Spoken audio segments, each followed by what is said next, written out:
Today we're going to look at this. This is Lenovo IdealPad C340. It's basically a 2-in-1 laptop with a 14-inch IPS touchscreen display, which is quite insane, that folds 360 degrees and works with pen and touch.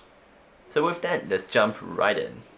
So for the cost of this laptop, it's $1,599 on Lenovo's website. That's quite decent for the features you get and specifications. So for the things that you do get with this laptop, you get a 65-watt charger, a stylus that's battery operated and comes with a nifty holder that clips onto the USB ports of the laptop. Then of course you get instructional menus and the laptop itself.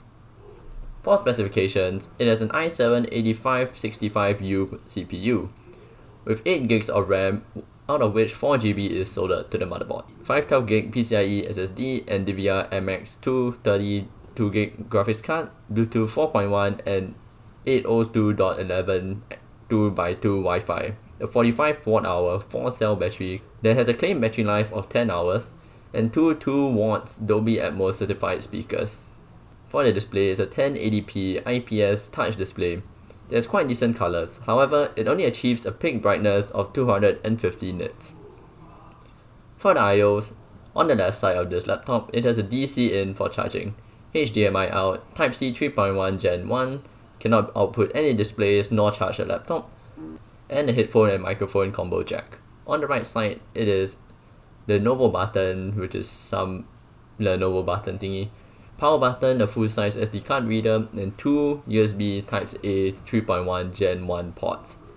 One of which, the furthest end, is for charging of phones that will remain powered when the laptop's off. For unlocking of the laptop, you can use the fingerprint sensor located on the wrist rest of the laptop, or via the pin, and there's no Windows Face Hello for this laptop. Now for the touchscreen features. The screen has pen and touch function. Testing it out with a pen and testing the palm rejection of this touchscreen is actually quite good with the pen, and is overall quite responsive with the stylus. For the keyboard, it's quite decent with short travel and feels quite tactile. The layout is decent, overall, I would say quite decently. I feel the Dell XPS laptops do the keyboard better, and maybe the MacBook Pros do. Now for upgradability, this is where I have a bit of a sour relationship with this laptop. With only one stick of upgradable RAM, and the other 4GB are soldered onto the motherboard. As for the M.2 drive, if you do want to replace it, you're voiding the warranty of this laptop. That doesn't make sense. This should be user upgradable components, but on this laptop it's not. Only the RAM is, which is quite annoying. Usability wise, it's quite decent. Being a 2-in-1 laptop, you have the option to rotate it 360 degrees. The vast array of USB ports allows you to use it without a common dongle issue. The laptop is also quite light at 1.65 kg. That's perfect to be brought around on the go. Now for performance. It's decent for its specs of a laptop. It isn't a gaming laptop.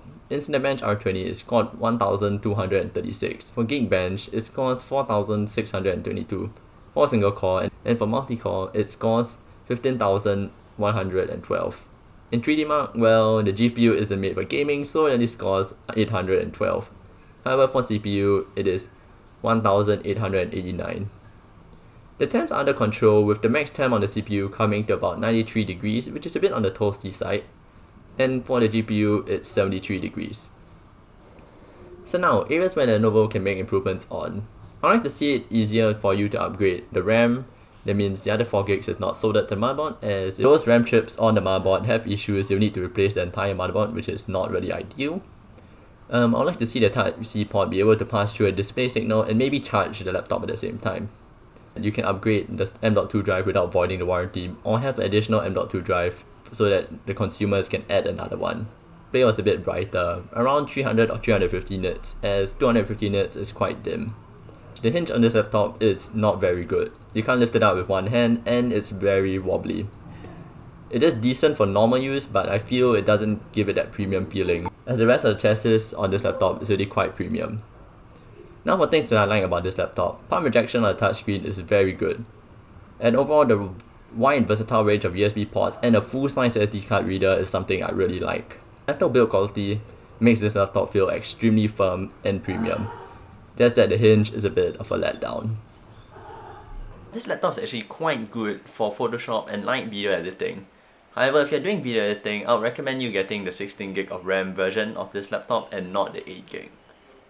It is good for Photoshop as you can use the pen to do more precise cutting or masking using the pen and touch display and the pen that's provided.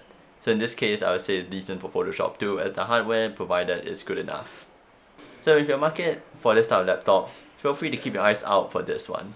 And with that, we've come to the end of the video. If you guys liked it, leave a like, subscribe, share, comment down below. If you guys liked it, feel free to hit this like button too. And with that, peace out.